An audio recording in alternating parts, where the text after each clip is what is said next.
Welcome back to the season 6 premiere of Interior Analysis. I'm Evan Westman, I'm Jelani Kelly. I'm David Jones. and today we're doing another Versus episode. We're doing Bohemian Rhapsody versus Rocketman. So, a lot of parallels to make with this, and we'll be comparing, but just to list off all the things that these movies share, both of them have a subject that is a gay British rock singer who rose to fame in the 70s, so that's a pretty strong one right there. Known by their stage names. Also, I forgot about this, they both have abusive managers. They both have John Reed, played by a Game of Thrones actor. And they both It's the have. same John Reed. I think so. Like Like, it's, I'm pretty sure. It's Littlefinger in one, and then Robb Stark in the other. but he not gay and Well, yeah, like two very different I portrayals. see. I completely forgot yeah. about it. Like I remembered like both of their characters a little bit, but I didn't remember it was the same guy. Um, and I don't know. I don't want to like trust either of these in a historical sense too much, so we'll leave that to a Google search. But yeah, they are portrayed very differently, and obviously Rocket Man features John Reed much more. But they are in Mm. both, and there is at least some of the movie directed by Dexter Fletcher. Whole thing for Rocket Man, and then part of it for Bohemian Rhapsody. So, just I'll get into your guys' reactions and stuff, but just to list off a few quick stats comparing these, budgets are pretty close. Bohemian Rhapsody was 52 million, Rocketman 40, but Bohemian Rhapsody blows Rocketman way out of the water financially. Like I forgot how successful this was. I think it's like in like the 70s, 70 most successful movies of all time, almost $1 billion, and Rocketman did fine with like a little under 200 million, but pretty strong contrast there. And then audience scores, IMDb likes Bohemian Rhapsody a bit more, 7.9, Rocketman's a 7.3, and then Letterboxd, Bohemian Rhapsody's a 3.4, Rocketman's a 3.7. So I I mean, I'll get into where I agree and disagree with that. And then finally, we got both of them were Oscar nominated. Rocketman just had the one original song and it won that. And then Bohemian Rhapsody was up for Best Picture and didn't win, but it did win for Rami Malek as lead actor, editing, sound mixing, and sound editing. It really won for editing. It really did, and people have. We did have a Discord member, Taylor, ask us to talk about that, so we'll probably be getting into that at some point. And yeah, It was distracting. yeah, Like I remember I don't know if it was for a class, but somebody pointed out like that one scene in the office with the manager, Mike Myers. I don't remember the dude's name. Um, and just that scene alone with the quick cuts, I was just like, this is really jarring. Like I thought the art of editing is supposed to be invisible, not noticeable. I don't. yeah. Why did it win? I don't know if you guys have seen this. There is a Thomas Flight video essay that was kind of the one that I think put him on the map on YouTube. That breaks down is I don't know if it goes into that scene. I know it goes into the scene where they meet John Reed, where they're like outside, and he just talks about how like even with the footage that he has just from that scene, like he can cut a better version of it together. And it's there's also I watched like the response from the editor John Ottman, and he kind of says like yeah, I know that scene isn't like perfect. It's not how I would have cut it. It's how they like told me to cut it. Basically, I'm probably paraphrasing a little bit too much there, but like, yeah, I agree. And there were I'm trying to think what could have won from that year, but there was definitely. I mean, Spider Verse was that year. You don't really get animated movies winning, but come on. Like, you could have picked... I mean, even, like, Mission Impossible Fallout has some spectacular editing that is very invisible and very good. Could have given it to that. Yeah, no. So, before we get into... Well, maybe you guys can group these together. But, what was your, like, exposure or, like, your relationship with these two bands, figures, musical acts prior to watching these? I knew them pretty well. I had listened to both of them from high school, maybe middle school, but definitely high school. And yeah, I had to write a paper in high school at one point on the song Rocketman. So I got really into that album and having to like learn a lot about that. And then Queen, I just didn't have to write anything on, but I just knew it because of how popular they were. And then as far as the movies, I saw Bohemian Rhapsody in theaters, but I never saw Rocketman, mainly because they're so similar, and I didn't want to see it after I saw Bohemian Rhapsody. I don't really know these artists or the band and artists. Like, sure, I can recognize some songs, but they're not. I have like one Queen song in my playlist, and it's a remix. It's not that I don't like them. It's just I never really, like, I get it. I get the following and why they were as popular as they were, but it's just the songs just aren't for me. Yeah, that's been my relationship with them. If you want to group in your like initial reactions for both the movies, this might be the place to do that too. Okay, I didn't care for either movie.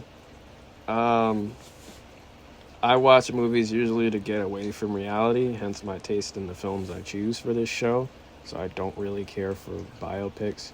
Also, I thought it was biopic. I heard somebody pronounce it as biopic, and it's been that in my head. And then I Googled it, and it's biopic. So, yeah. Yeah, I don't really care for biopics. If I had to choose one over the other, I'd ironically choose Bohemian Rhapsody because there's no genre of movie I despise more than musicals. Even though musicals aren't really based in reality, which is why I said ironically. I also like Bohemian Rhapsody more because I like seeing how the songs came about.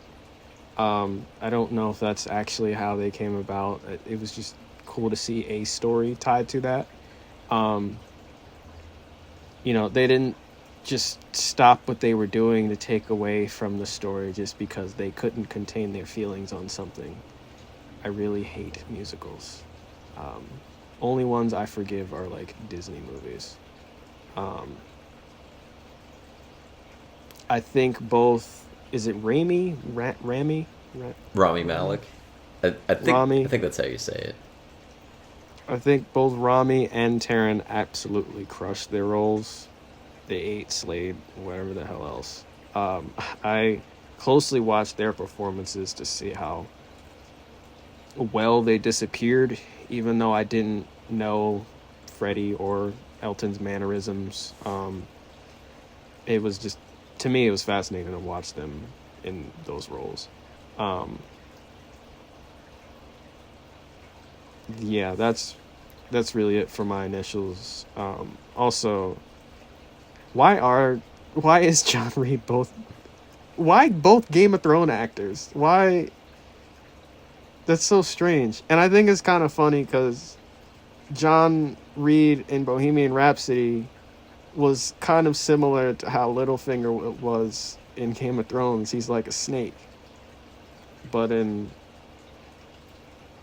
the Rocketman, he's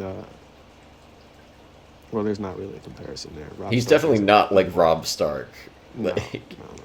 and all, it was so weird seeing Richard Madden with straight hair too. Like I couldn't get over that, and clean shaven too. Like the whole movie, I just was kind of distracted by it.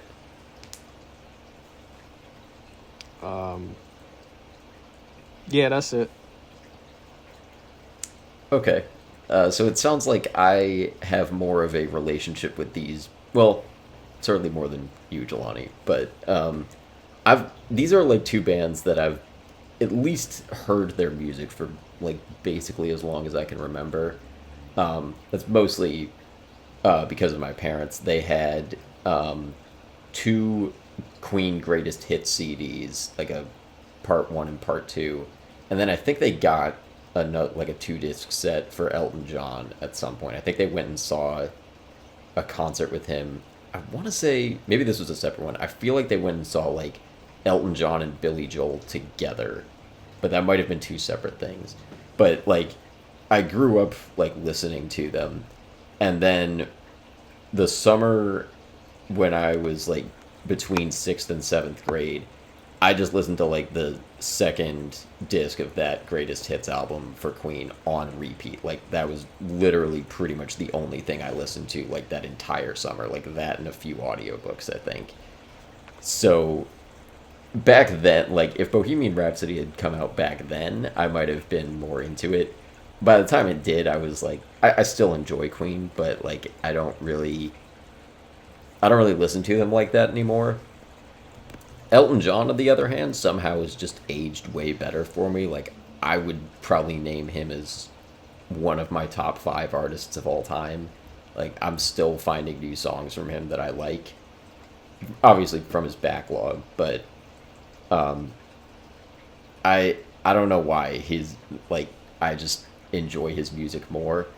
And I think there's some bias with that in how I approach these movies, but I think Rocketman is just far superior. Like, I don't want to completely hate on, like, certainly not people who like Bohemian Rhapsody. I'm probably going to be hating on the movie for most of this. Like, even when I selected this episode, I forgot how much I didn't like it. I only saw Bohemian Rhapsody in its entirety for the first time this past summer, and I remember being kind of bored by it. But then I rewatched it like a couple weeks ago for this, and I was just like, I think I hate this, like, kind of aggressively. So if you're a fan of Bohemian Rhapsody, you may not want to stick around if you don't want to hear us hate on it, because it sounds like all three of us are not fans. Rocketman, on the other hand, I really like. I forgot how much I enjoyed it, because it taps into my like synesthesia brain, and the fact that it's a musical, there's some places I bump on that, but for the most part, I'm so glad it is. If you guys had more initial reactions, we can do that now. But if not, are we good to jump into the first topic here? Yeah. All right. So, approaching a music biopic is the first topic. So obviously we have two pretty contrasting approaches here. I like to call Bohemian Rhapsody's approach like, speed run of the Wikipedia page for Queen, because that's what it feels like to me. And Rocketman is more of, I asked a friend if it counted as a jukebox musical, and he said yes. So I think it hits more as like a 2-hour music video, but jukebox musical also, I think, checks it. Also, I don't want to like get into this too much, but I think it's a little interesting that like now with a couple years of hindsight, we also kind of have Elvis added into this as like a little bit of a blend of these two approaches, where it's like it's kind of doing like the chronological speed run of the Wikipedia like Bohemian Rhapsody does, but then it's also trying to be really stylistic. It's not a musical, but and that's also because it's Baz Luhrmann and he just can't do a normal shot ever. But I think it's kind of a blend of both of these that came after like both of them found some success. Um, and I guess we'll kind of see also with right now we have the Bob Marley biopic coming out, which I did not time this for, but it is interesting timing that just about a week ago we got another major music biopic, and it seems like reception is mixed. Um, so I have like notes to get into, but what do you guys think of like the merits of or drawbacks of both of these approaches? Because we've certainly seen a lot of the Bohemian Rhapsody approach.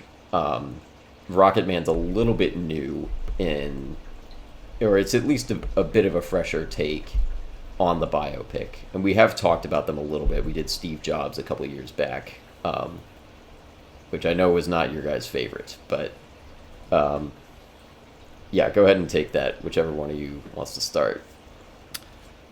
For me, at least, the major drawback for Bohemian Rhapsody that I enjoy the musical element more towards Rocketman because it doesn't fall into this pitfall is like because it's a speed run of the Wikipedia page and there's so much to cover, it's almost like you don't see anything happen. It's like scene after scene of them telling you after like a time lapse of like, oh, this is where we are now and this is how you should feel. Like when Roger's like, I'm gonna go leave for my family, and I'm like, you have a family? Like these are just things that like huge beats that we just have missed, and like we're just supposed to be like, oh yeah, of course, like we've caught up, yeah, because you said that line of dialogue, but it just doesn't work. Whereas like Rocketman, because it's so much more of a musical, allows a lot of those more moments, those beats to actually be like surrealistic in the music video elements of him performing his songs, and it like was a lot more successful and entertaining for me.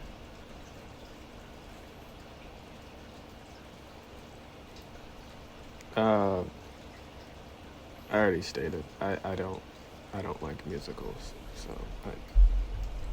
Do you think there's anything But that works for like the musical approach though? Maybe not for you, but like as opposed to the Bohemian Rhapsody one.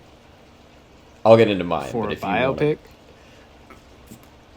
I guess for a biopic broadly, or just for either of the like comparing these two specifically, like does the musical element do literally nothing for you at all?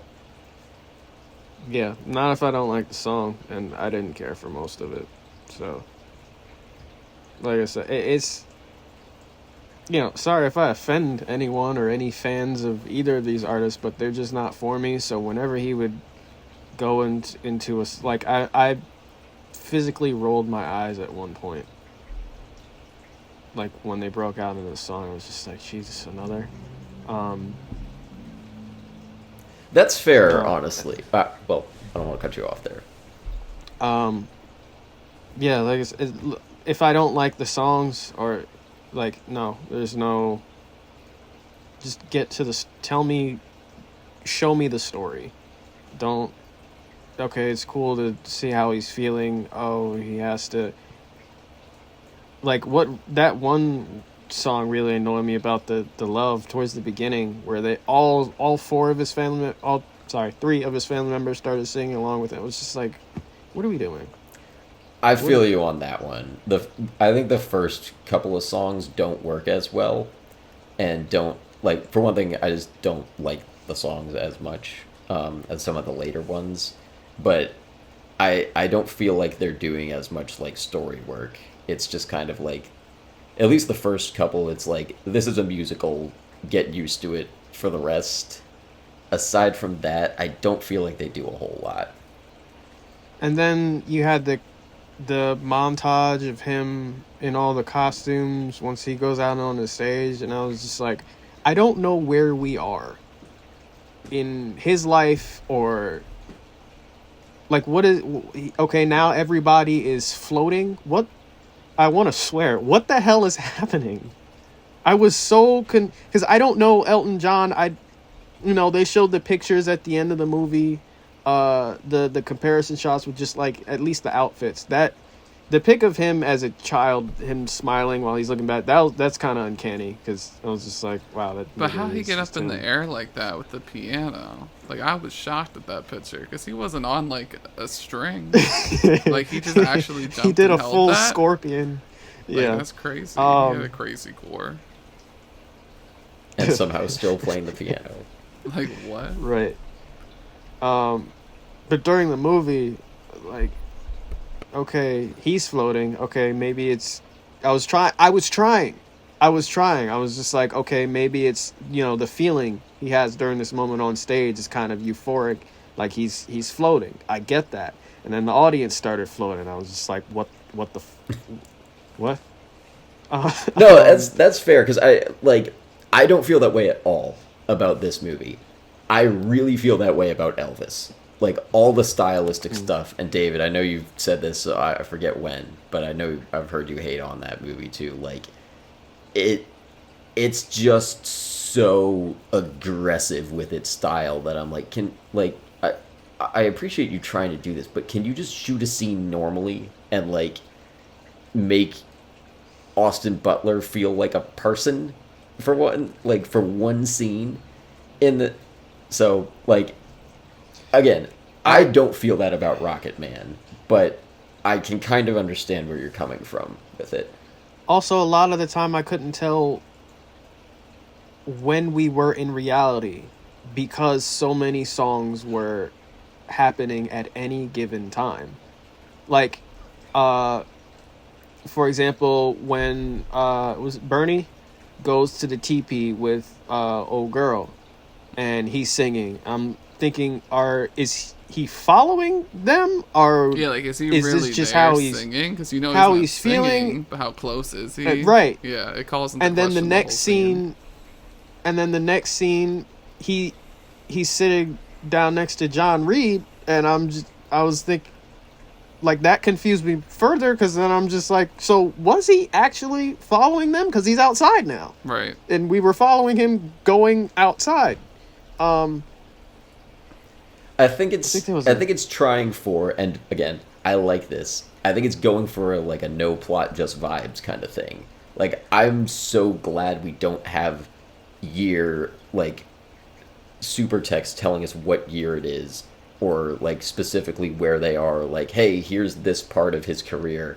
I like it so much better that it doesn't pull us out of it. There's a couple points. I guess I shouldn't say that it does that across the board, because there's a couple points where it is, like, doing more continuity things, but I appreciate that it's not trying to ground us. But again, like, I can't argue with what you're saying.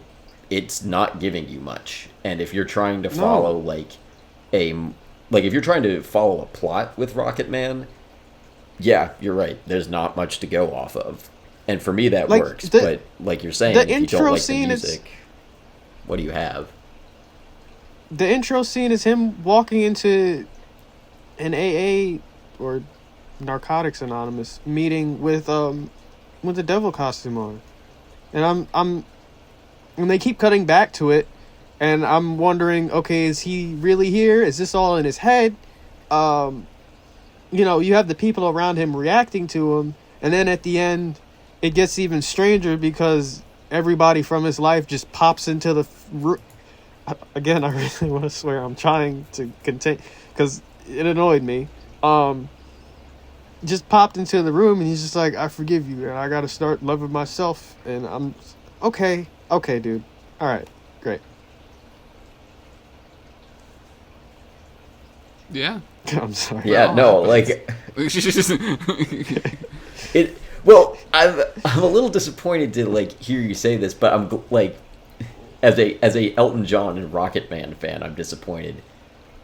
As a podcast host, I'm very glad that you're bringing this all up, because I'm sure you're not the only one who feels that way. And again, I very much don't, but I think it's a valid reaction, because I'm trying to think of an artist that because if I wasn't an Elton John fan, I might be like, what is this?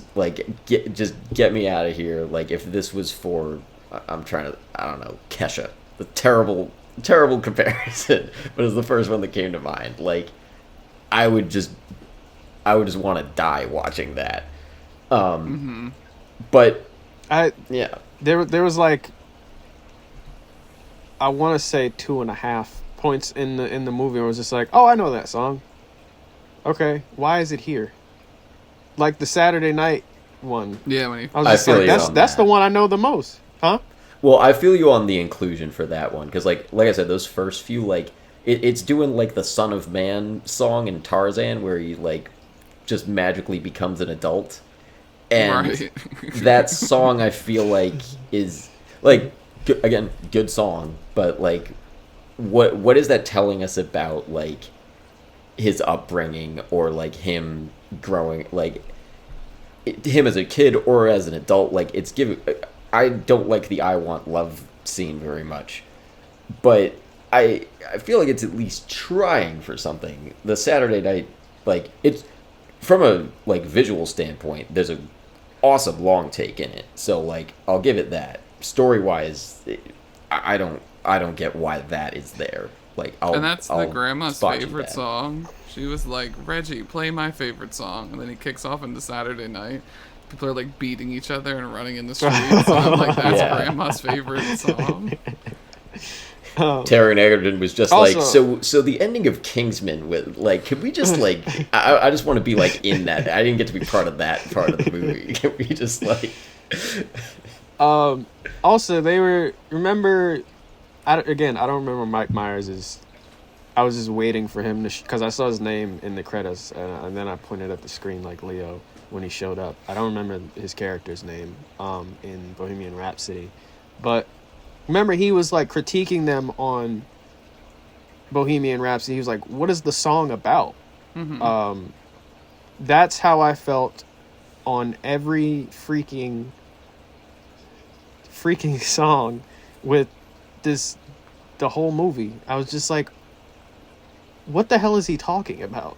I don't understand any of Elton John's discography for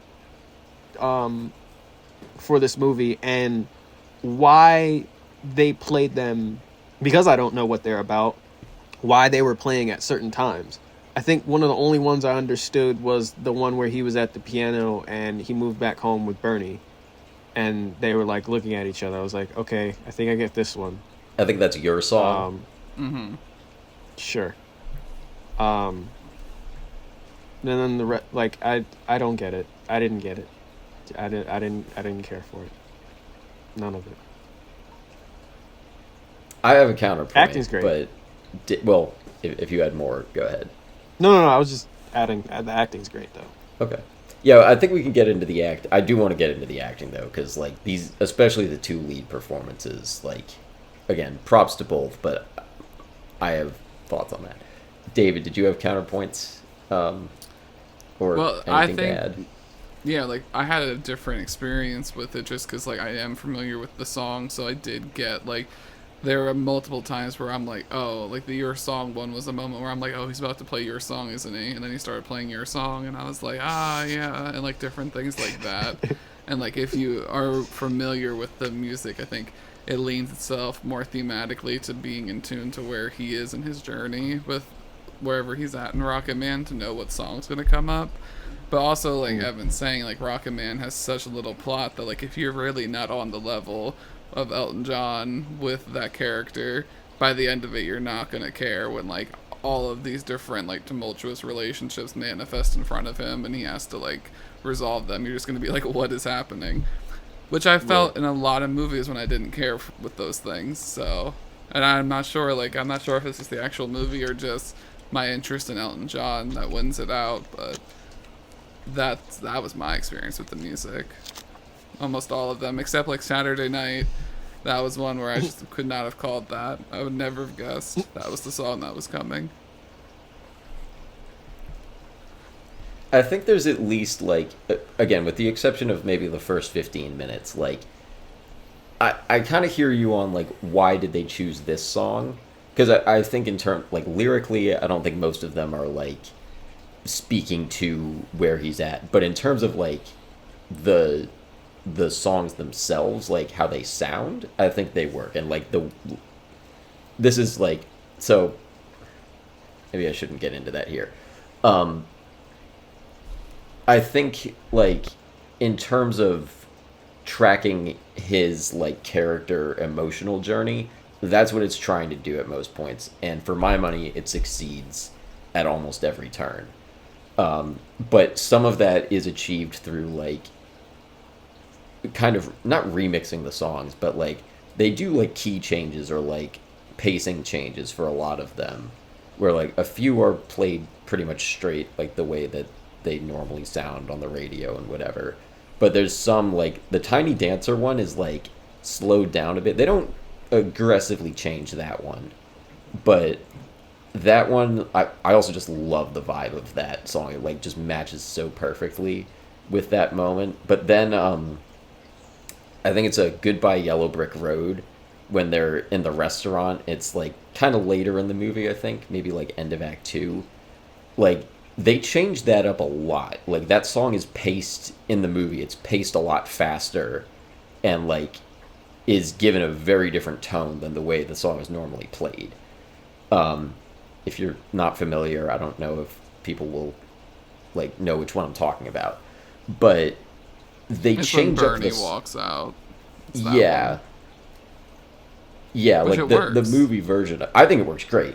Yeah. But if like in terms of if we're gonna take like Jelani's question of like why is this song here very literally, I don't know why they picked that one. I think they molded it to the scene well, but why that one? I think that one lyrically fits a little better than some of the others, but Oh yeah, yeah, 'cause, in a like, lot of the cases, hounds and stuff. That was Mhm. one of in high school. Goodbye Yellow Brick Road was one of my Brit Lit teachers. One of her examples when we had to write about Elton John, and like that one is about like the hounds of the industry, and like Bernie's sick of the industry at this point. So it did make sense to me. I was like, okay, yeah, this is when this song's gonna come in. But I liked what they changed with it too. It was like more heavy hitting. Britlet? Yeah, British literature. I had a Brit Lit class in high school. I wish any class I had in high school would have let me write about Elton John songs. Okay. Do we want to? Where do we want to go from? Because we have there's a bit with this that I want to talk about later when we get to a different topic, and it's a bit more about why I vibe with this personally. But we've been going with Rocketman for a while. Do we want to move into Bohemian Rhapsody's approach at all? I don't know if there's like a jumping off point with that, but I think there's a little less to say because it's a little more basic. But do we want to go into that here? No, I had something to say on just biopics in general. Okay. Um, Go ahead. I don't like them.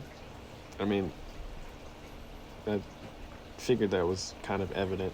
Combining a biopic into a musical is kind of what took me so long to watch these, though I didn't know that going in for Rocketman. I also find it difficult to care about people that don't know I exist. Why would I spend my time learning about them when I can watch something about a fictional superhero that doesn't know I exist? Because they don't exist. I'm not trying to cast doubt or downplay the impact either artist, band, whatever, had on people. It's just I personally don't connect. When it's about someone I don't know about, it can be better given I don't have anything to go on, so I'm along for the ride. That's for biopics in general. It's kind of like that. There was a Nate Bargatze joke where he said he would watch like historical documentaries on the edge of his seat because he didn't pay attention in class, so he didn't know how it was gonna end. And then I went through the list of biopics I've seen. I don't think I've ever willingly chosen to see any of them. But out of the ones I've seen, I don't know. This next note is kind of like a train of thought I went through. So Wolf of Wall Street, this one was good. Jobs, Steve Jobs, whatever. whatever it was called. Saw that. The one Steve with, Jobs was the one I made you guys watch. There's the other one the that one I with didn't. Fassbender. Yeah. I'm still mad you guys didn't like that. Black Klansman. Okay, this one was good too because it was based on a real thing. Forrest Gump, and then at this point I was just like, God damn it. 8 Mile, Pride, Coach Carter. I especially love Pride and Coach Carter. So you count Forrest Gump as a biopic then? Because that's fictional. I just looked up. I don't know. I just looked up. I thought Forrest Gump was based on. I mean, it goes through real history, but the guy is not real. I just looked up. I googled biopic movies, and that was up there. This list is a sham. I mean, in fairness, though, to you and that list, it does kind of hit like a biopic in a certain sense. It's just a little more, I mean, it's fictional, obviously, so they can streamline it. But they are doing kind of a, like, cradle to not quite grave. But So not Forrest Gump, then. Okay, I don't normally know or care. And then I was noticing a pattern as the ones I enjoyed had more quote-unquote excitement to them story-wise. And there are good biopics. I just usually, like I said, don't go out of my way to watch them. And then also, statistically speaking, most of the biopics I've seen, I've enjoyed. So what I said a few sentences earlier is not entirely true. And I'm trying to figure out what I didn't enjoy about these in comparison to the other biopics I've seen. I was okay with 8 Mile. That's based on somebody Eminem. The rest are people. Well, I didn't care for Jobs, but I had an idea of who Steve Jobs was. The rest were based on people with crazy stories to tell. Wolf of Wall Street, Black Klansman, Pride and Coach Carter not as much, but they were based off of sports teams. I'm trying to figure out why I didn't like these if I enjoyed those, other than just, like, I'm not sure if excitement is really the only thing that has to do with my enjoyment of these films. I mean, I don't want to, like, speak for you, but of the list you gave, my favorite of those is Black Klansman. And I think part of that is that it's not trying to do... I think, is it Ron Swanson is the name of the guy in it? I feel like it's Ron Stallworth, I think. Ron Swanson's the guy. Ron Swanson's the guy from Parks and Rec. Parks and Rec, yeah. I feel bad for doing that, but it's not giving us, like, his whole life story or anything. Like, I think the time span on that movie is, like, maybe a year, and it's not so focused on, like, giving us his life story. It's like this.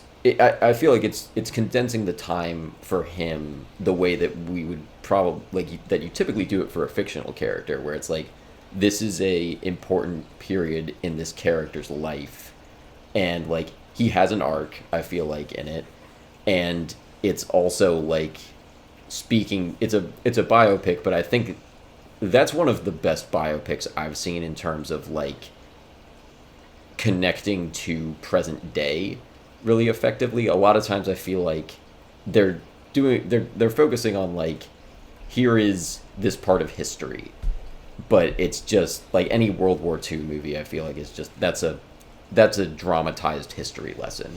I feel like Black Klansman, and they're pretty blatant about it at the end with, like, connecting to, at the time, like, really recent events.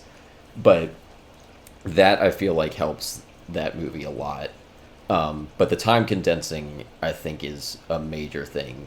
And Wolf of Wall Street does that a bit. I think it's a significantly longer span of time, but, like, we skip over Jordan Belfort's whole childhood. And then, I don't know what the time span on it is, but it cuts, like, he's not dead, and it cuts off significantly before present day, I think. So, like, and I think Rocketman benefits from that, too, because Rocketman is I mean, it does start with him as a kid, but I want to say it ends like there's a significant portion of Elton John's career that it doesn't cover. Um, and I think it's better for that. Like, it skips his whole era where he was doing soundtracks for like every animated movie of like the 90s and 2000s. I think I would have rather seen that. I mean, I love some of That's those just songs. I missed a few of them. El Dorado, he made some bangers for that one, and Lion King, obviously. yeah. I guess and those I would have been fine with those songs being in the movie because, like I said, the only musicals I forgive are like animated ones because I know what I'm in for. And usually with animated musicals, they stop like halfway through the movie with the songs for whatever reason. I don't know why, but a lot of them do that. Yeah, I think I remember we brought that up when we talked about Hancock, which was unexpected, but as I recall, it did add. It was relevant. Did we brought up animated musicals for the Hancock episode? Yeah, like you tied it in, so it worked. It wasn't out of nowhere. I'm blanking at the moment on how.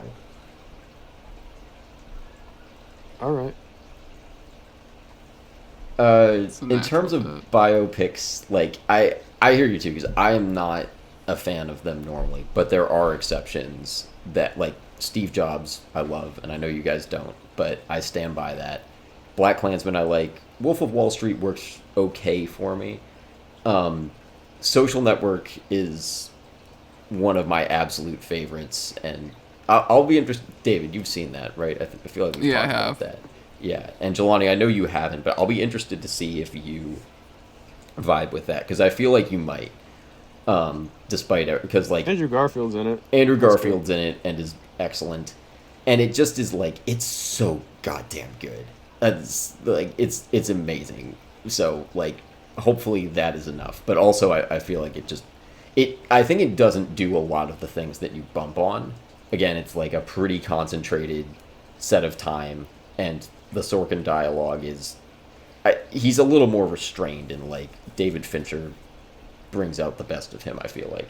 But there's like it's weird because I feel like as a broad genre, I don't like biopics, and yet when I look at my like some of my highest rated movies, several of them are biopics, but they are typically or maybe not biopics, but like because Spotlight is one of my favorites, but I don't know if you can call that a biopic because it's not. It's historical, but it's not one person. Right. Right. So like being based in history, like I feel like there's this constant struggle with like you gotta be accurate, but also you gotta tell a compelling story, and a lot of times those are Be just, entertaining. Yeah, be entertaining, and be like narratively satisfying. Like I remember somebody read Moneyball, and they told me like, oh, I was so disappointed that like the A's don't win the World Series at the end, and I was like, well, yeah, because they didn't. Like you can't just have them win the World Series at the end of that book, because they didn't. But like you kind of run into that problem sometimes, or very different movie, but Pearl Harbor does this thing where it's like it does a 2-hour movie about Pearl Harbor, and it's like, well, we don't want to end the movie on like a major loss for America, so we're gonna have an extra 45 minutes and have this other battle that the characters go do so we can end on a victory. And I hated that. Isn't that part of the reason people like universally hate that movie? I think it's more so Michael Bay-ness, but I just think it's kind of a dumb narrative I don't know if it's dumb, but like it just feels like it's coming from such a like kind of jingoistic place for one thing, and also just like don't call your movie Pearl Harbor if you're gonna like if that's what the movie's about, then end it there, make it about that. I was just thinking that's a really strange choice of director. Yeah. for that movie when every single Transformers movie has just the army in the greatest. It's like a dude who loves the army, the military, making a movie about us losing. That's really strange. Well, I think that's why you get that last 45 minutes, because he's like, well, Right, I don't no, want us to just yeah, take an L that's this what I'm whole saying. movie. Like, let's go kick ass Right. at the end. Nah, the U.S. needs to win at the end of Pearl Harbor. What? Yeah. Yeah, that happened. So, I just feel that as like a struggle in so many, and that's maybe a like extreme example, but I think that's part of why I like Rocketman so much, because I feel like there's an extent to which it's trying to do service to like, all right, let's be somewhat accurate, let's like get the beats from his real life. I feel like Bohemian Rhapsody is tied down so much. Like, when I say I feel like it's speed running the Wikipedia page, David, I think you kind of pointed to this a while back in the episode. But it, like, no scene has the time to like have consequences or land, and like every scene has to start with some expositional line about like, all right, here's what's been happening for the last 2 years with us, like, to set up this scene, because we just got to get through it, and we got to acknowledge like all these things so that everyone can be like, okay, here's that thing that I know from Queen. And like, it wouldn't necessarily be a problem, except that like I feel like for the first hour and a half of the movie, no scenes connect to each other. Like, there's no consequences from one scene to the next. There's no continuity. It's just like, here's a scene to like check this box, that like, here's the thing on the Wikipedia page. Right. And it's like, I think this is a thing that happens in a lot of biopics, and it's really bad here, is rushing the like love interest stories, because like typically, especially with a figure like this, like who's in the public eye and like has paparazzi on them, you want to get the like celebrity marriage in there, but it's just it's such a small part of what you have to do, that like every time a biopic tries to throw in a love interest, it feels so rushed. And I think this is one of the worst offenders of that. Like, literally, they're getting, I think, what was her name? Mary and Freddie Mercury are getting married like 4 scenes after meeting each other, and literally all we've seen them do is like stare creepily at each other. I couldn't even remember her name. Like, when he proposed to her, I was like, wait, what's her name? Has anybody said it? I don't think so. If they did, I missed it. Like, they have to fast track it so hard, and they do the same thing with the band meeting. Like, I love the scene in Rocketman when Bernie and Elton John meet. Like, they take a second to like establish the two of them vibing, and it's really cute. And then in Bohemian Rhapsody, it's just like Freddie Mercury sings at them and goes, all right, I'll consider your offer. And then they're on tour. Like, I never buy them as like the relationship there. I think I'm a little bit far from the point I was making, but like, I hate how it like just feels so tied to like obligated to like hit all of these points, and then it's like, okay, so what's your story? You literally just did a speed run of the Wikipedia page. Like, congrats, you checked all the boxes. But like, The answer is money. apparently, because it That's why they so made it. much money, and like, a lot of people don't seem to care. Like, I know people in real life who really like this movie, and the audience score, like, that's a really good IMDb rating, and it cleaned up at the Oscars. Yeah, and the box office. Yeah. And it must suck for like the members of Queen, because they feel so obligated to like do the Freddie Mercury tragedy story, but also the hit list, their Wikipedia page to make up this movie. That like this is a movie about Queen, but if you're any other member of Queen, you're not in this movie, and you're not a real character, and it's not about you. And like the one character, his whole joke and his whole existence is the fact that Freddy doesn't know him or like doesn't even acknowledge him, where he's just like, "Who are you? Oh yeah, okay, yeah, that's a great idea." Blah blah blah blah blah. And I'm just like, I would just be so sad in real life if I was watching that, and I'm like, that's my legacy. Like I'm the fourth member of Queen that Freddie Mercury shat on. Yeah. Well, I've heard also there's some behind the scenes stuff with that too, because like Freddie Mercury obviously died in real life, so he wasn't involved in making this. But I've heard that Brian May was heavily involved in making this, and Who? he's the guitarist. He has the long hair, and Okay. like I don't know if I knew that the first time I saw it, but I was kind of paying attention for that this time, and you can really feel it. Like I feel like he gets one of the more favorable portrayals. He doesn't get as much spotlight as Freddie Mercury does, but he's kind of the only one I don't hate by the end of the movie. And yeah, like the others are just so sidelined. But I've heard like especially some of the like choppy, frenetic editing is the result of like, hey, we want to get more coverage of the other band members, so give us It's a more lot of shots reaction of them. shots. It's a lot of reaction shots. Yeah, and they really don't fit. So, like, I feel like, and I was going to get into this later, but the editing for Bohemian Rhapsody feels like it's just struggling under the weight of, like, 8 rounds of producer notes that are, all, like, trying to appease, like, a bunch of different agendas.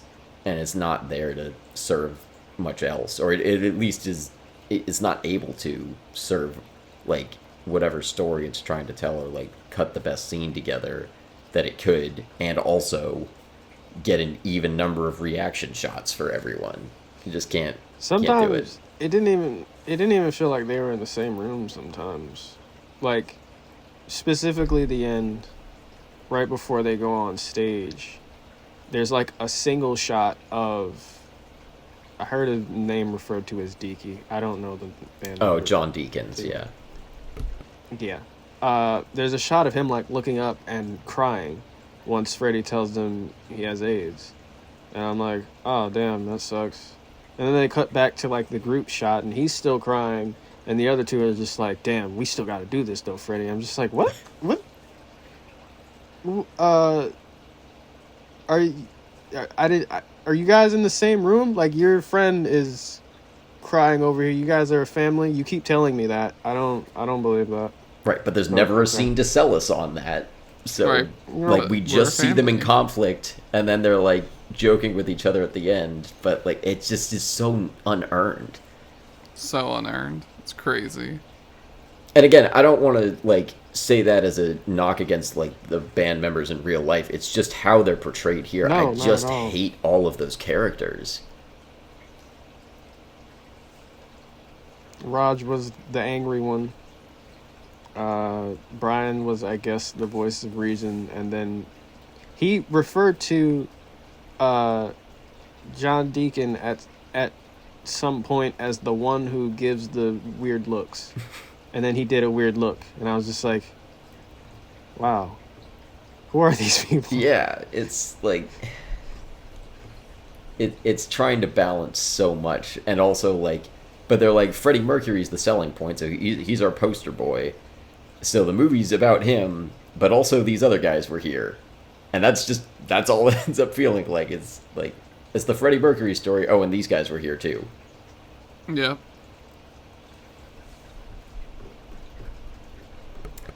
Do we want to move into portrayal of subject, or I had one other question about biopics. I feel like we were already on that. I guess we are. So Or you mean the acting? Well, we can talk about that here. So yeah, we're already kind of here. So I'll save that other question for later. Portrayal of the subjects. I've said a lot of what I want to say for this. So if you guys wanted to continue on the threads we were on, I don't know if either of you want to jump in.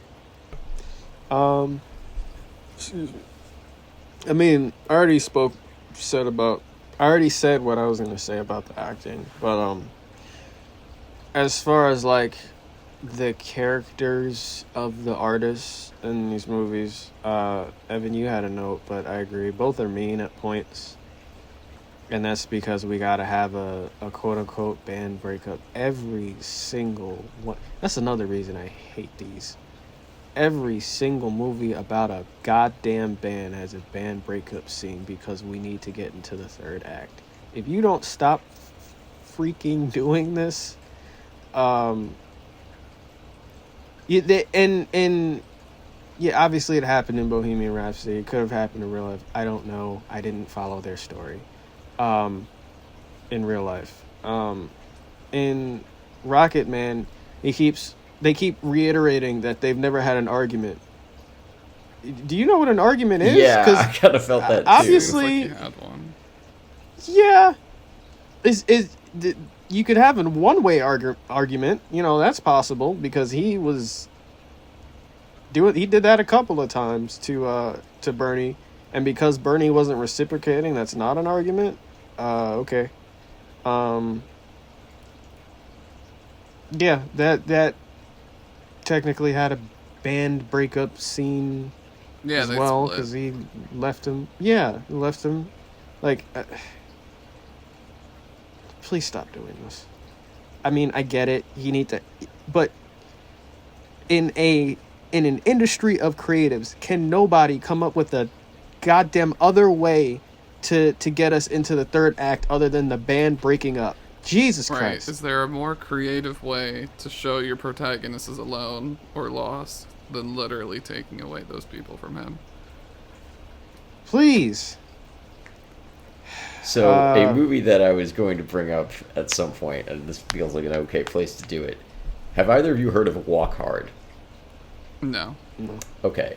So, shout out to Patrick Willems' music biopics video, which talks a lot about the problems with Bohemian Rhapsody.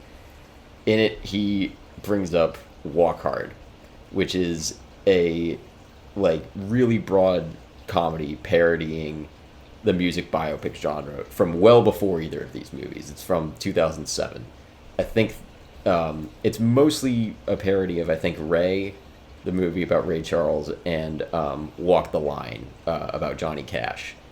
And it parodies the band breakup scene. I just watched it a couple of nights ago in preparation for this. Free on YouTube. And it parodies so many moments in these movies, so well. I haven't seen either of the two it's actually pointing at. But there's just so many, and especially the band breaking up, I think it's done hilariously. And yet somehow at the end of it, I feel like I've gotten a more complete story of this fake musician, and I'm more connected to these characters who are meant to make fun of this real heavier genre than I am to anyone in Bohemian Rhapsody. Somehow in not even trying to do it, it actually makes me care, whereas I don't care about anybody in Bohemian Rhapsody. If you want to die from drink, I don't recommend this. If you want to die from drinking, take a shot every time you watch a movie about a band and somebody says, "This band would be nothing without me." Yeah. I mean, the amount of times that's in Bohemian Rhapsody, I think, is several. Yeah. So, a note a note I have that you pointed to a couple minutes ago, Jelani. I don't mind that both of these movies portray their protagonist negatively at a couple of points, but yeah. I think with Elton John, I have so much investment in him, and there's so much that I have to empathize with. So when he's a jerk to Bernie and is in his darker phase, I'm still invested. I'm still attached, and again, the music is, or the musical element of it, is keeping me on that ride with him. And I also like can tell that the movie thinks it's negative. Like they aren't endorsing it. They're like, no, this is like him and his bad phase. There's so much of Bohemian Rhapsody, like almost the entire time, I just don't like Freddie Mercury or the band. And there's some points where I can tell that they're like doing it to be like, okay, this is him being a jerk. This is like the band breaking up. But there's a lot of points where I feel like it wants me to be on their side, and I'm really not. Like, the part I made a note of is, I forget exactly when it is, but they leave Mike Myers' office and, like, put out his cigar on his notebook and then throw a rock through his window. And I'm like, do you want me to cheer for this? This is like a hate crime. Like, this is... But it feels like the movie wants me to be like, yeah, screw this guy. Like... Yeah. I didn't feel anything in that moment. Me either. And I had the same experience, like watching Rocketman and seeing all of Elton John's vices start to come out. And then you saw it within his mom and how she liked to shop and she was drinking a lot. And you were like, oh, okay, he was exposed to this. This makes more sense. And you give him more leeway. But, like, off the jump, Freddie Mercury is just an asshole. Like, his dad's like, be good, do good, be kind. And he's like, what'd that get you? Huh? A house where you could raise me and support me and my sister so I could live my dreams? That's what it got you? Wow, weak. I'm like, who are you? Like, what? Check yourself. This is crazy. Well, and how they interact with the producers, too. Like, I feel like there's at least a level of humility from Elton John in those scenes where the producer's like, all right, well, show me what you got. And he's like, all right, I'll show you what I got. I'll play, like, my songs on the piano. And then Queen just busts in the office, and they're like, we've got this 6-minute rock opera for you. And he's like, okay, that's not very radio friendly. And they're like, all right, well, every band's not Queen. I'm like, shut up, all right? Like, I know it's a great song. It's not Queen. But, like, you gotta still prove, like, that's a hard sell. You can't just be like, well, I'm the GOAT, so, you know. Right, and the one person was on their side, and they were like, I like opera. And then they were like, I like the song. And the other guy was like, I prefer the term masterpiece. And I'm like, you're such an asshole. Like, he was on your side. Like, they said they liked it. Masterpiece? Okay. Yeah, and I hate that scene, too, because it's like, it's banking so hard on the fact that, like, we know where this goes. And, like, yes, Bohemian Rhapsody, like, is one of the greatest rock songs ever written. Not denying that. But, like, in context of that scene, I'm just like, I'm with the producer. Like, you gotta sell me on this. Because, just because we know that this is going to turn out to be one of the biggest hits of all time, this is also how you get the biggest flop of all time. Like, this exact attitude is that way. And I'm so sick of, like, how movies just endorse, like, movies about these kinds of figures endorse this. Because, like, I don't have stats on this, but I have a theory for, like, every Bohemian Rhapsody out there, there's 1,000 people who think they just wrote Bohemian Rhapsody and wrote garbage. Like, that for every creative field. Or, like, every genius or, like, person who thinks they, like, can teach a class on charisma or whatever. Like, I want there to be more acknowledgement of that, and I feel like there's such a, like, culture in these true story movies of, like, yeah, man, screw the rules. See how this thing broke all the rules? Like, it just doesn't give it the credence that it deserves, I think. Sorry for that rant, but that scene is just one of the most, like, aggressive, that energy of anything that I've seen. Yeah. And yet here I am claiming to have good opinions on a podcast, so I'll try to at least practice a little self-awareness with that.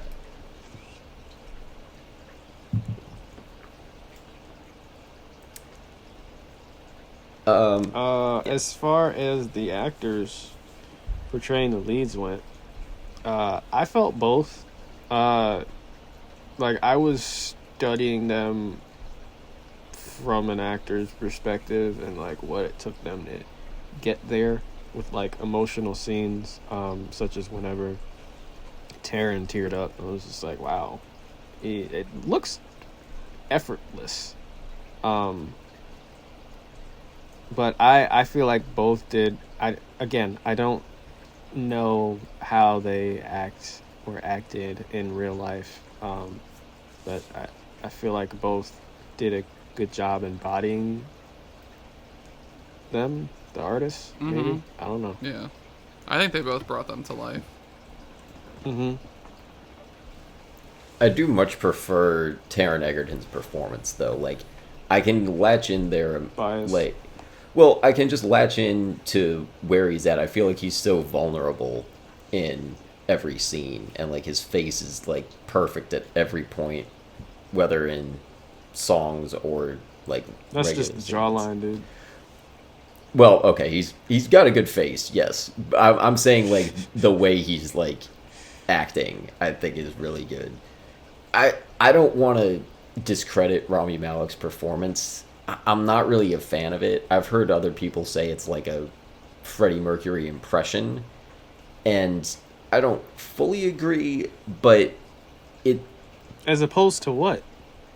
Well, as opposed to, like, disappearing into, like, becoming Freddie Mercury. I think you can, like... I'll give him credit that he, like, he put in the effort, he tried. It's a very Oscar bait-ish performance.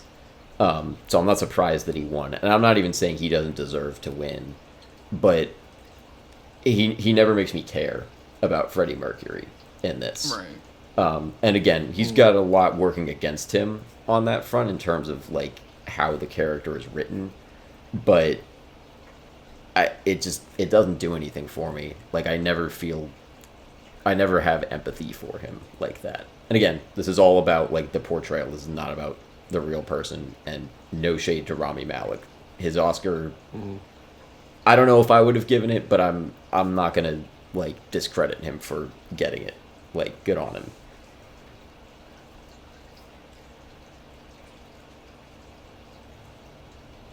I mean, I didn't see it at first, but with you guys mentioning it, yeah, they were kind of assholes in Bohemian Rhapsody from the jump.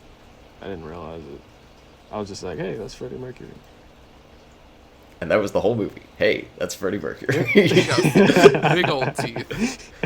Oh yeah, somebody. Big old. I didn't want to say anything about them, but Well, we were They asked wanted to talk bring it about up. them. They want to talk Yeah, about the prosthetic our teeth. Discord fan, the reviewist, wanted us to talk about prosthetics. Yep, that was Yeah. requested.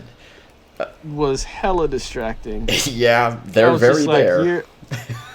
Okay, you got 4 extra teeth in your mouth on even 2 on each side. I don't know how he said it. Whatever the hell, that's distracting. Like that is. Yeah. It looked like a horse's mouth, man. Like that.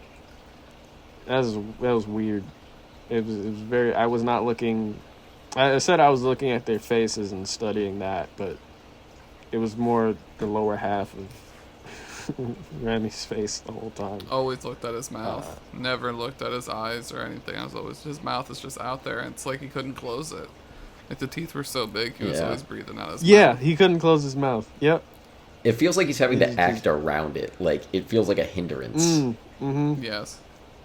Yes, it did. Unlike like in The Godfather, when he had all those little balls, cotton balls in his mouth for what's his name, Marlon Brando.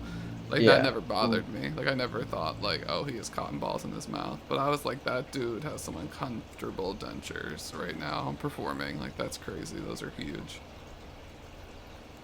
Did Taron had the dentures too? I don't I think was trying so. to think, Or- like, does he naturally have a gap, or was that a fake? I don't gap? think he does. I think that was a fake gap. I think those were fake. teeth. If you look at the picture behind you, I'm Yeah. like, there's no Yeah, I gap don't here. think he has a gap either. I thought that was like what they put in for Elton, because Elton has his gap. Mm-hmm. Yeah. Well, but I don't That feel was like they're trying less to... distracting. Like, they give him the look. They give him, like, the bald patch at a couple of points. Like, they're not trying to make him look like Elton John. But I don't feel like I feel like he's playing... I still feel like I'm watching Taron Egerton the whole time.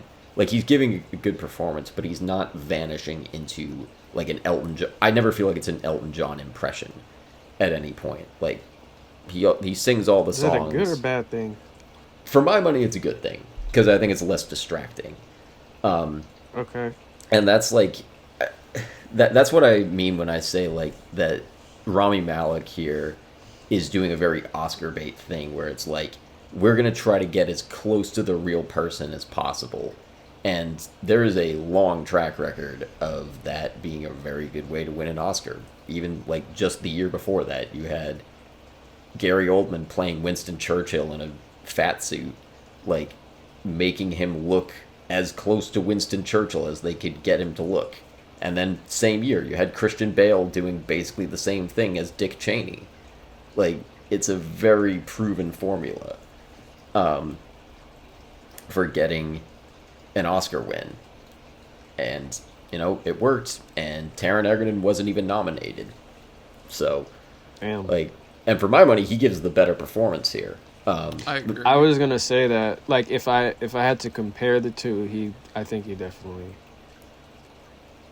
did that.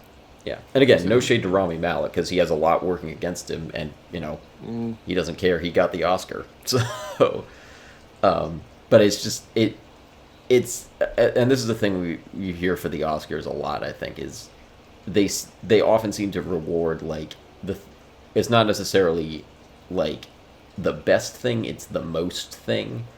And I think this is one of the best, like, things to compare for that purpose too, and the release date. Like, I promise, I have no way to prove this obviously, but I really feel like if Bohemian Rhapsody came out in November, it would get just as many Oscar nominations as Bohemian Rhapsody did, because that did come out in November and Rocketman came out in May. 2 different years, like, they weren't up for the same Oscars, but I have a strong So there's a recency suspicion. bias, right? Oh, Yeah, always with the yeah. award season, they forget about the first half of the year. Like, if I agree, if Bohemian Rhapsody dropped in February, a more slower dead time for movies, like, it would have been forgotten about. It wouldn't have gotten the kind of media buzz, because they were pushing it, like, to Evan's point, like, they love to pick a star and, like, push that Oscar story, and that year it was Rami, like, he was everywhere. He was getting interviewed, and it was like, this was an amazing performance, like, this is Oscar worthy, what do you think? And it's like, it was just political. You could just tell, like, okay, yeah, this is where this is going this year. He's gonna win it. They're already telling you. Yeah. And, like, you watch, like, I would bet money right now that the Bob Marley movie that's in theaters now, that's not going to get a single nomination. Because it's a We're past February release. the last Oscars, right? What was it? I wasn't paying attention. The Oscars already passed? They're in No, March. we have nominations out, but Oh. I think the ceremony's in, what, 2 weeks? Yeah, something Soon. like that. I feel like we just had... Last night was the SAG Awards. Okay. Yeah. Good timing that we're doing this Okay. at, like, peak award season, too. That was not the plan, but I think this is a good comparison to talk about when we want to look at what Oscar bait is. David, you wanted us to talk about the use of musical numbers. We kind of did already. Like, I feel like I know, like, everyone's opinion on it. Like, I feel like it was more successful for you, Evan. Jelani hates musicals. I know it worked for me.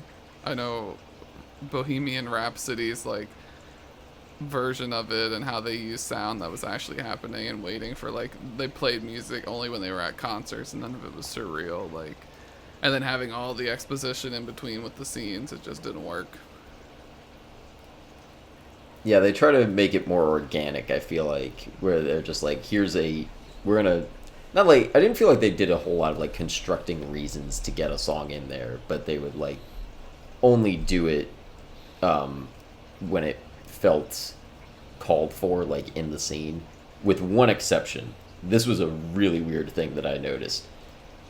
There's the scene where Freddie Mercury is leaving the, I forget his name, but the, like, manipulative producer's house, or his manager, whatever.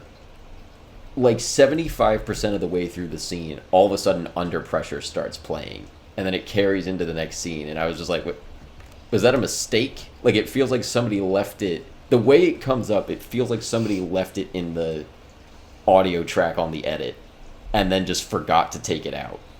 Like, it feels so out of place. Aside from that, like, I think it is fairly natural, but that really took me out of it. Also, shout out to song people in general. My brain doesn't work like that.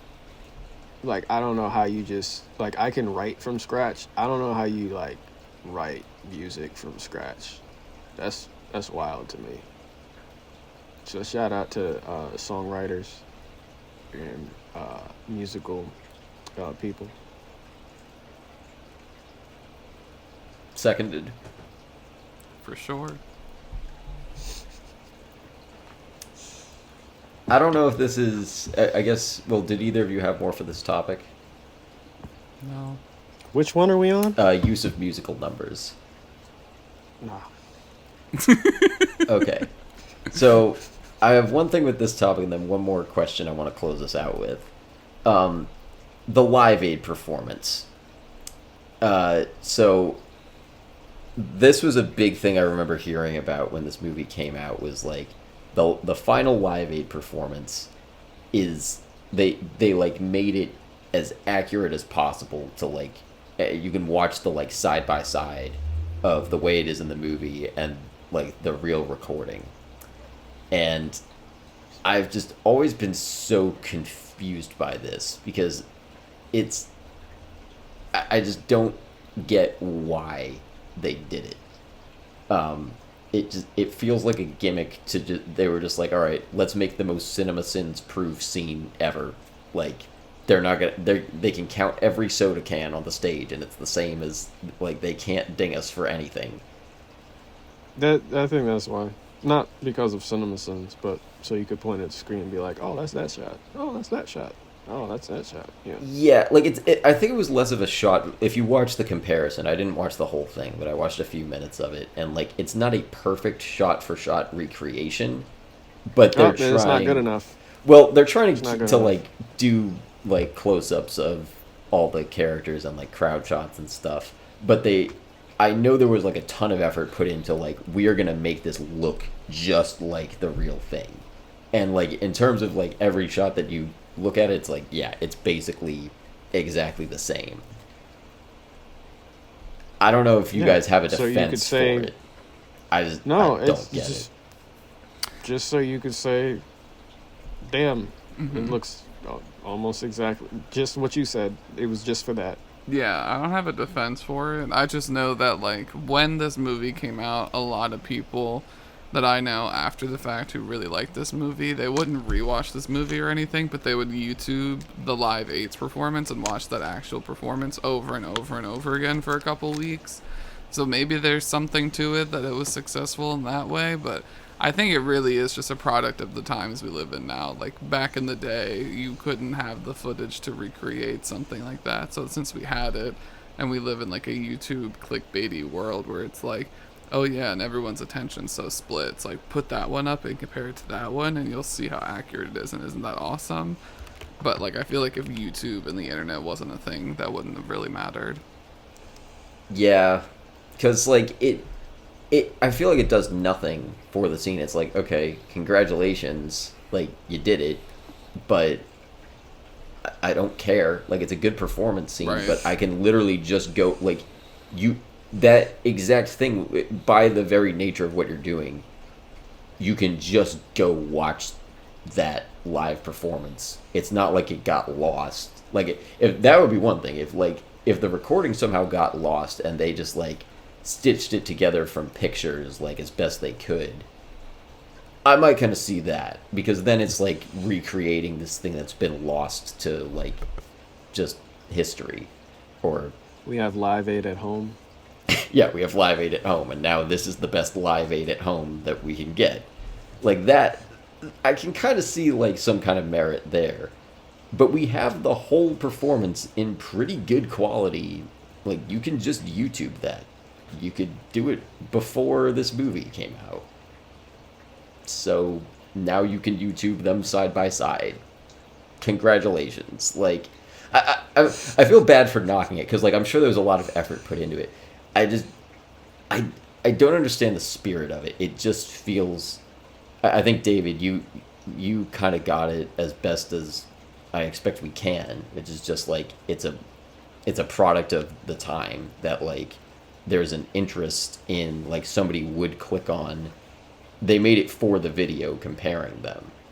Like they made it so that would exist, not because it's serving any kind of purpose in the movie, I think.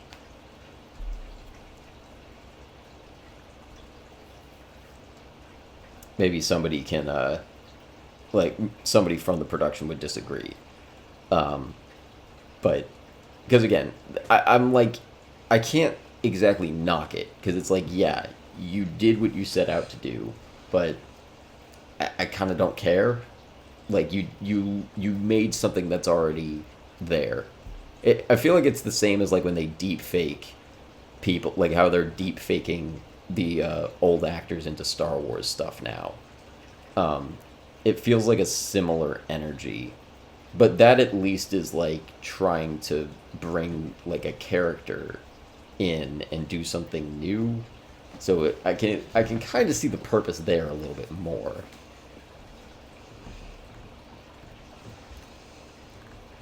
It's just kind of the thing this movie's famous for, and I know we've been taking a lot of shots at Bohemian Rhapsody, but like that's just one more. I don't get it. Like if that's your best selling point, like I can just go YouTube it. You didn't need to make it. I agree. If that's what this is all building up to, I could skip it. And I literally did. Like when I watched it and rewatched it for this one, since I knew that's how it ended, I just got to that point and then skipped it because I was like, I don't want to see the performance. I'm at the end of the movie. I was looking forward to it because it was scene? the only thing that I knew 10 wouldn't minutes. be like. It felt longer. It's a while, and I was just like, bloop, I don't need it. That's why, like, for me, the best biopics, like the ones you guys have named, Social Network, Black Klansman, I don't even think of them as biopics. Like, those are, like, the good ones where they just feel like films, like just a normal film. Like, the genre of a biopic film, and, like, the ending and getting the text on the screen, and this is where we are now, and we have to try to cover the whole life is so tired to me. But, like, if you could just do a slice of life, a moment in time where something really mattered, it's just more successful.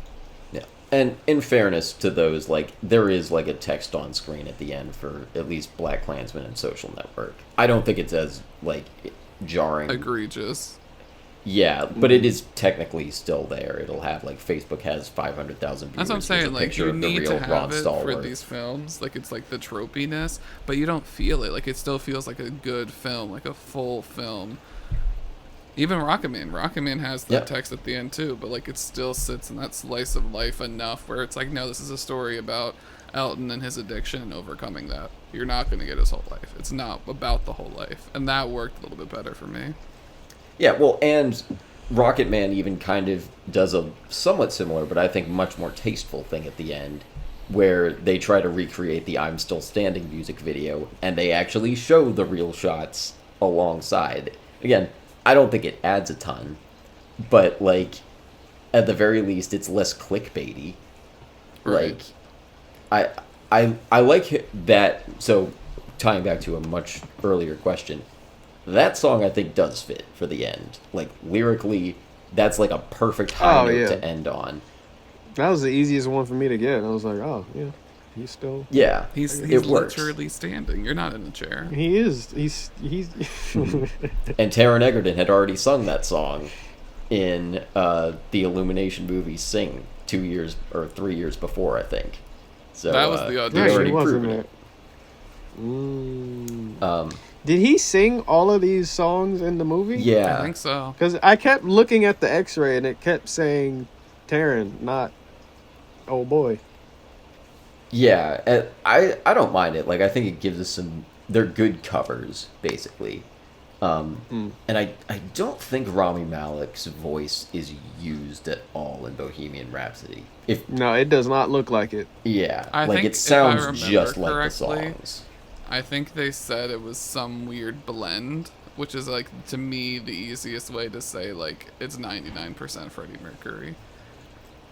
Yep. The only time I was like, okay, he's actually singing there. It was his audition with the band at the beginning. And then the rest, it was just like, okay, it's the words, and it just does not, it don't sound like it's coming from him. Yeah. Well, to give Bohemian Rhapsody a little bit of credit, it won sound mixing and sound editing, and in that sense, like though I won't knock those. I am not as well versed in sound mixing like of that level as I am with editing. Or at the very least, like I have a harder time seeing it.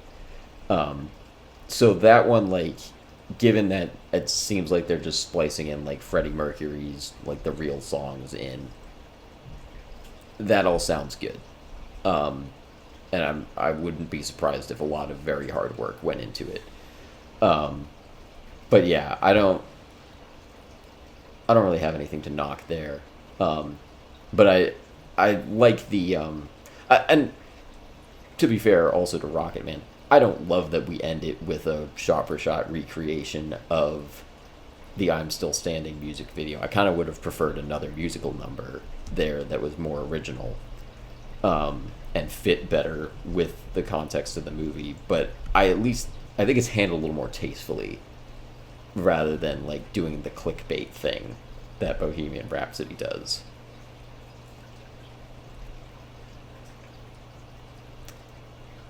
Did either of you have any more on that? No. Nah. Okay, then I have one final question to close us out with. Broadly, very broadly, what do we want from music biopics? And I'm going to frame it this way. What would you guys want to see for biopics made of your favorite bands? I kind of already have an example here because, like I said, Elton John's probably in my top 5, and I'm pretty happy with it. But for you guys, like, if you have answers for it, like, just kind of opening the door beyond these movies. For me, I would just want, kind of harking back to my last point, where I just want it to be lived in and developed. So don't try to bite off more than you can chew. Don't do a whole life or all of these events. Pick a significant event and really get into that, and like let me see all the inner workings of that and what made certain decisions come to pass, and let that just be the whole thing. And if it's someone that like impactful, then have a couple movies showing all the different times instead of just trying to do a movie where it's half-assed and you're just rushing through to get the glory moments. I'll I'm gonna concur. agree with David. In general, I don't care. Don't do them. Do them, don't do them. I'm not gonna go out of my way to watch them, especially the music ones. Even for And I people don't you really- really like, you don't think you would? No. Okay. Now, if I met them or had a relationship with them, like a friendship with them, yeah, probably. But I don't know these people. Why do I care? Why do I care what 50 Cent's upbringing was? I'm just providing an example. Why? Okay, cool. I'm not gonna give him my time and or money. I already listened to his songs. That's it. That's all you. Nope. I don't think I really care for bands, just artists. And there isn't really, like I said, there isn't really any artist I follow where I even know most of their discography where I'd be like, oh, I want to watch a 2-hour jukebox musical about their life. No, I don't care. I feel you there. Like, I thought about this for, like, my favorite artists, and, like, I really like Avril Lavigne's music. I don't think I want a movie about her, especially just because I feel like she's big enough she would get a very basic treatment in a biopic that would kind of, like, I get to the end of Bohemian Rhapsody and I like Queen way less, and, like, nothing against Avril Lavigne as a person. I love her music. I really think a biopic about her would just, like, it would come off so generic. And for others like Green Day, I would want it to be like David said, like a real concentrated part of their career. Like maybe just do them making the American Idiot album, something like that. I mean, and I'm biased because that's my favorite from them, but like I think don't do the whole career for them. And then Childish Gambino, I don't think you can even do that because Donald Glover does too many other things. So He's doing a 21 Savage one anyway. he's doing. Why is there being one being made of 21 He's Savage in the right middle now? of his career. Like I don't know. I didn't know about that. That's weird. Yes, there's a picture of him in with the tattoo on his forehead. It Is Donald Glover playing So confused. Why? 21 yes, Savage? yes. That's Isn't he wild. a lot I'm pretty older? sure Donald is older than 21 Savage. That doesn't make sense. I mean, That's so wild. It doesn't, does it? I love Donald Glover, but that ain't it. That's if it turns out to be good, I'll be happily surprised. But I'll be surprised, even with him attached. Like, They're not necessarily biopics, but ones I've. Is this Doctor Strange too? Yeah. My Ones favorite I've. biopic. Do-overs of Midness was all real. Ones I've gone out of my way to watch, because they're more documentaries than not. I had like reasons of doing so. I googled it. It was under biopic for whatever reason, even though it's a documentary. The Last Dance, the one about Michael Jordan. And I was like, I was also sort of getting into the basketball at the time. Michael Jordan's my dad's favorite player, so that was the reason I decided to watch it. And I was entertained, but it got to a point, again, like the Nate Bargatze joke, it got to a point in the story was like, did they win the chip? And this is like the championship. This is back when, the 90s. So, I spoiled myself by looking it up before they got to the end of it. Why did I bring this up? There's been a lot of me forgetting why the hell I'm even talking about. Well, it's still something in this connected episode. with like. Yeah, it's like that kind of Real. the other version of this kind of entertainment is like that documentary half movie where you see like Yeah. the footage of the event and then get background on it from the actual people, which I prefer to these type of films Yes. because it's the actual footage of the actual people and all of the things that you don't need that are like extra barriers because someone had some creative vision about someone's real life. Yeah, there's not really like an arc or a story. Just give me the facts. If I'm interested enough to know about this person, give me the facts straight from the horse's mouth. Like I prefer it that way as opposed to I don't know if this really happened. Yeah. Also, why do I care? I don't. Okay. Well, that was something I was thinking about with this, and you kind of mentioned it in an earlier point too, Jelani, was like, just because I like this person's music, or just the fact that this person had a successful music career, does that mean their story is interesting? I don't think it inherently does, but I feel like it's often treated that way. Like, some musicians, I'm sure, do have very interesting stories. And I was noticing... Michael Jackson, there's so many things about him. Who? Michael Jackson. Yeah, we have yet to get a Michael Jackson biopic. No, I'm... Well, Oh, maybe they're just docs. yeah, because there was that This Like, Is yes, It This one. Is It. There's, I yeah. remember my mom watched that. She's a Oh. huge Michael Jackson fan. Yeah. But, I mean, he's certainly had his fair share of controversy, and I don't know, like, if they ever do one, how are they going to handle that? And that's another thing about biopics, too, that I often find frustrating, is that it's always signed off, or not always, but very often it's, like, signed off by the estate of the person who it's about, because most of the time they're dead by the time the movie's being made. But like whoever controls their estate will be like, hey, like don't touch on this, or like do it in this way that makes them look better.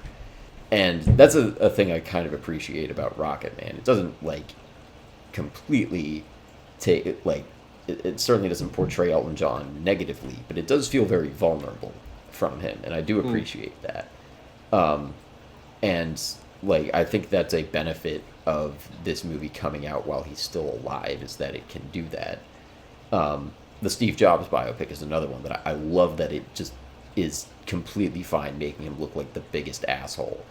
But I'm sure for like two people I've been thinking about this with that I'm not really fans of, but someday inevitably we are going to get the Taylor Swift movie, and her image at the moment is just so well curated. Her and Beyonce, I feel like, are both. I was just thinking about Beyonce. I was Me thinking. too. I know that's gonna go yeah, crazy. like the two of them have just such like immaculate branding strategies that like what are you even gonna do?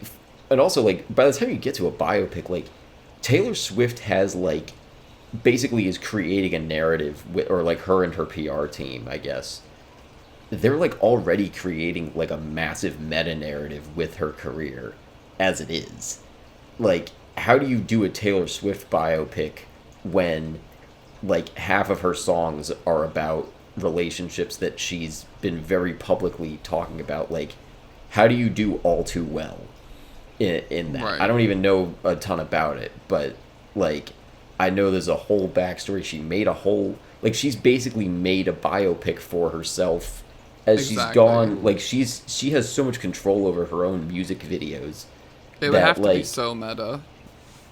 yeah, like you need to do like the adaptation by like that kind of thing. And I don't think like by the time you get there, like if her team is this concerned about her image, like they're never gonna let that happen. I saw Beyonce in a commercial. Yes, I was like, when does she? the Super Bowl when does she do commercials? She did 2 for the Super Bowl they released, and they were very meta, and like they started out, and she was like Renaissance, because her whole thing with the Renaissance is that it's 3 albums, and she's announcing the 2nd album, and she said at the end of the commercial she was like, drop the new music, and like it starts out and she's in like the part 1 Renaissance outfit, and then she just starts doing ridiculous stuff, and then new music actually dropped. She dropped 2 new songs. So she's already on this wave too. I feel like she just knows. She's like, I have to just get the layer on top of the layer. Super self-awareness. Sorry, one of my roommates is playing Complicated by Avril Lavigne in my house right now. I just wanted to make sure that was my end and not your guys. Make sure your mic doesn't pick that up. YouTube doesn't. It like does. I'll try and that. tone it down. Yeah, I don't think there is a celebrity I give a damn enough about Same. to give my time and money, depending on if it's streaming or not, to watch their life story. Like, I still have my own life to live, dude. I know. I can love all of your music, all of your films. I love Spielberg. I haven't watched The Fabelmans. I don't care. Like, I'm glad you had a life. I know you did. You're alive, or you were at some point. But that's not. I didn't come here for that. And to my earlier point of like, well, maybe if I knew them or had like a friendship with them, even then I could just ask them. Yeah. Like, what? You got the real Why thing. would I watch? Yeah. Right?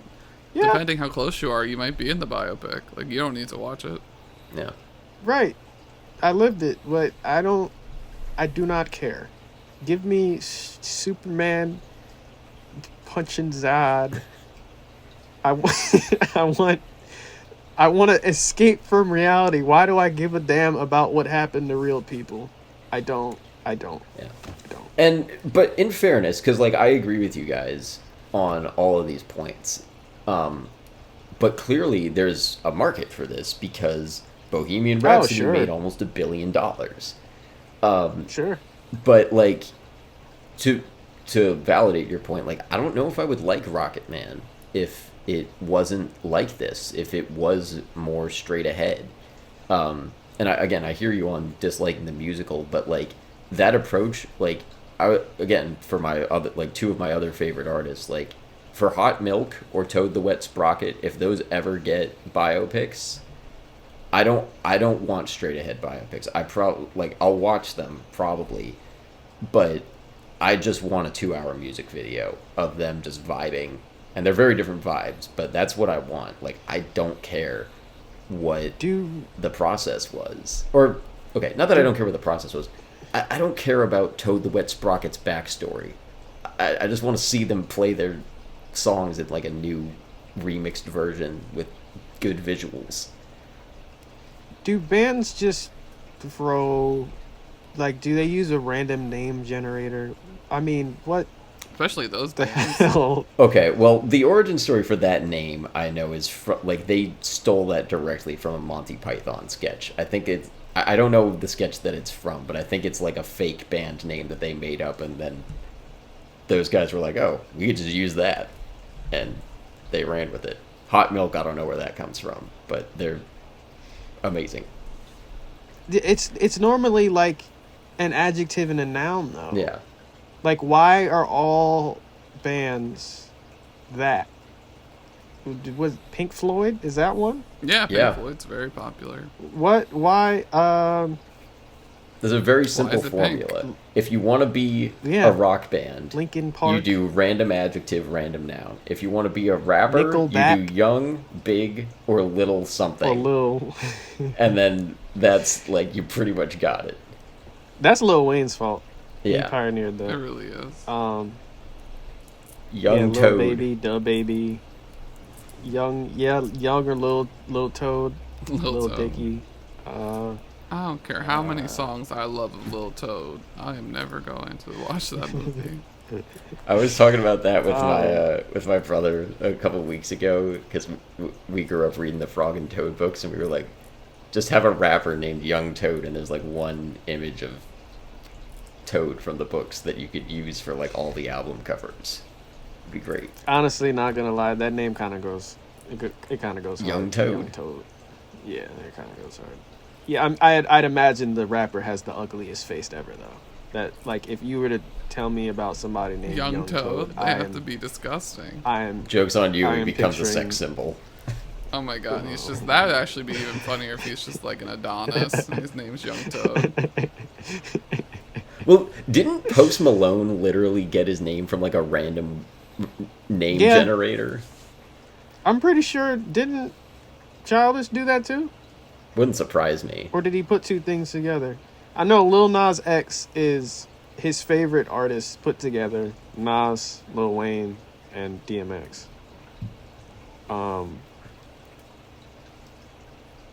I don't get it. Don't you want to stand out a bit? Why do that? Well, I think it works a little better for rock band names because they can all be kind of distinct from each other with like adjective I noun. can't name a Nickelback song over a Linkin Park song.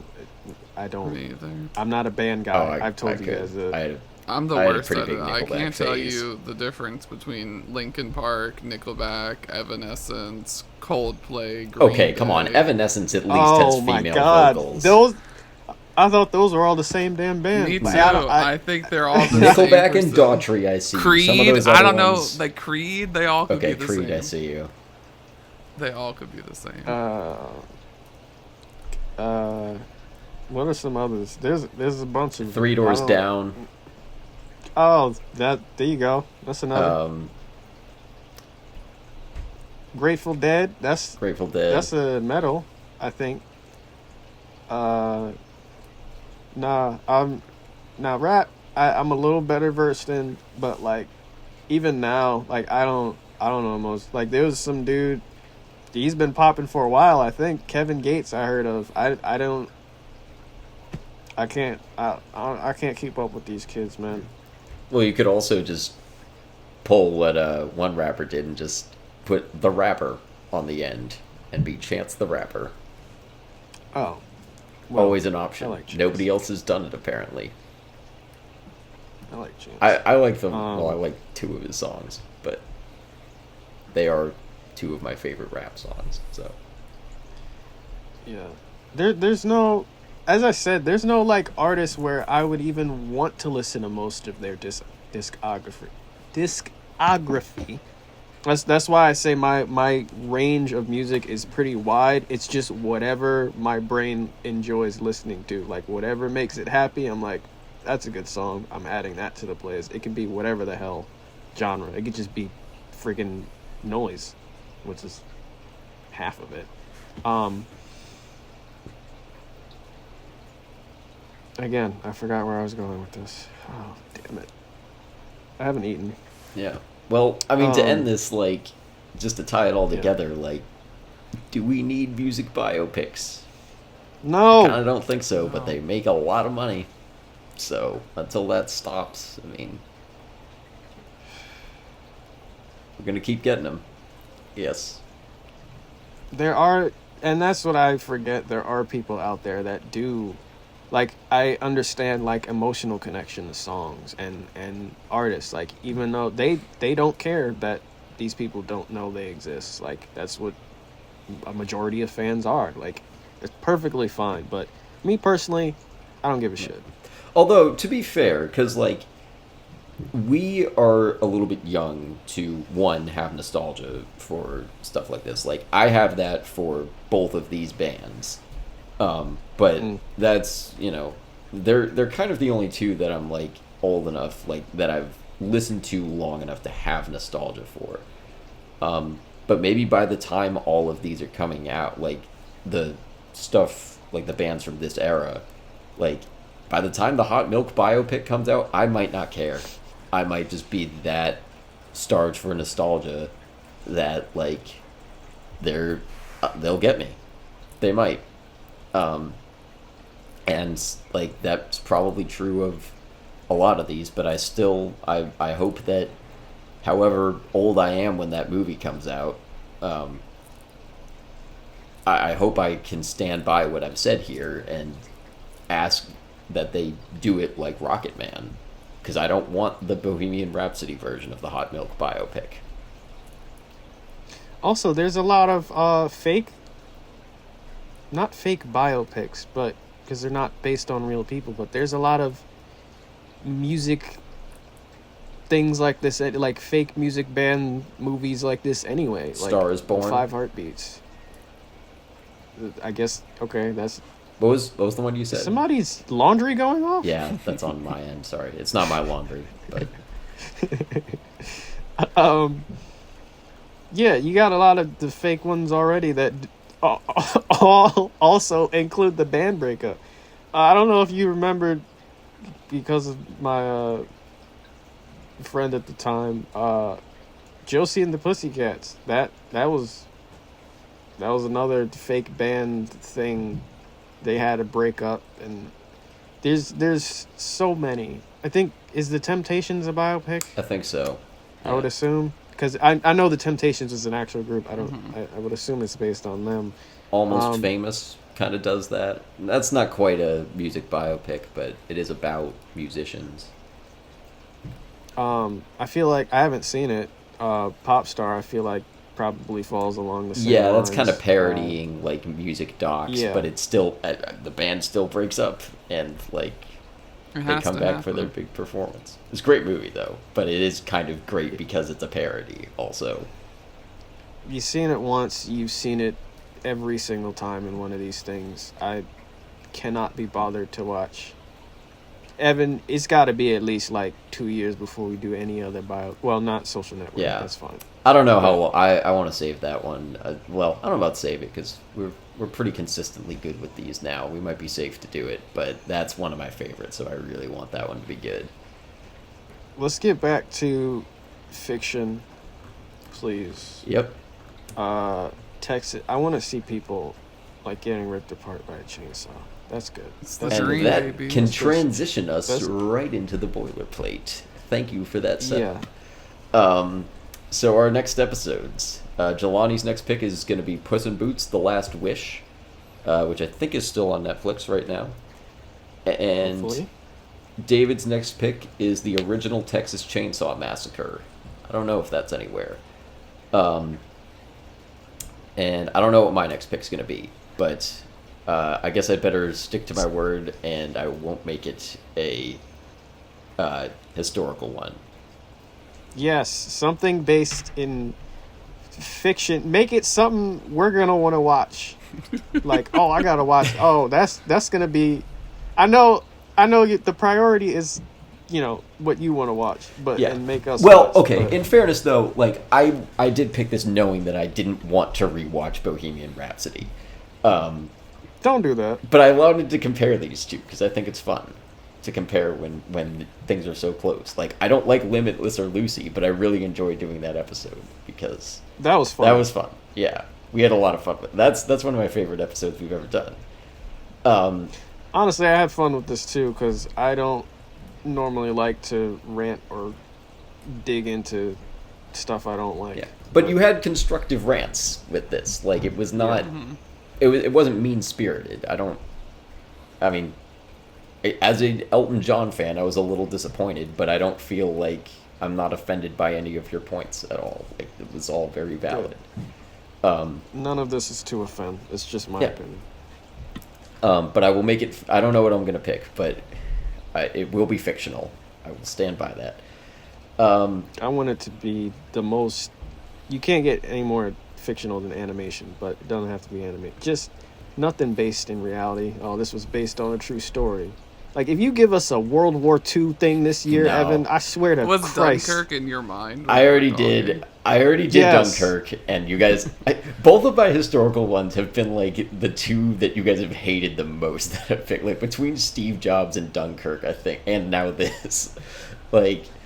No, I think those are no like the more. ones you guys have gotten most upset at me for making you watch. I can't think of any others that are like worse. Mission Impossible 2, maybe, but we had fun with that still. was Like pretty we at least bad. were like drinking. During Chicken that. Little It was is Patreon. bottom 5. That Chicken wasn't me. Little That was is David. bottom 5. I'm sorry. I mean, we didn't know it would be that bad. We going had to in. go Maybe into it David and did. see what was what, and that's what it was. I mean, we didn't have to go into that. That- Like, at least with Hoodwinked, if we ever get around to doing that, we'll know what we're getting into. God. Because, oh my god, I do remember Hoodwinked, and I remember it just being so bad. But that'll transition us to, because if you want to see us watch Chicken Little, you can go to Patreon and watch it with us. I think I've said this on other episodes. You need to watch that with somebody. You really, like, I can't in good conscience recommend that anyone go watch Chicken Little.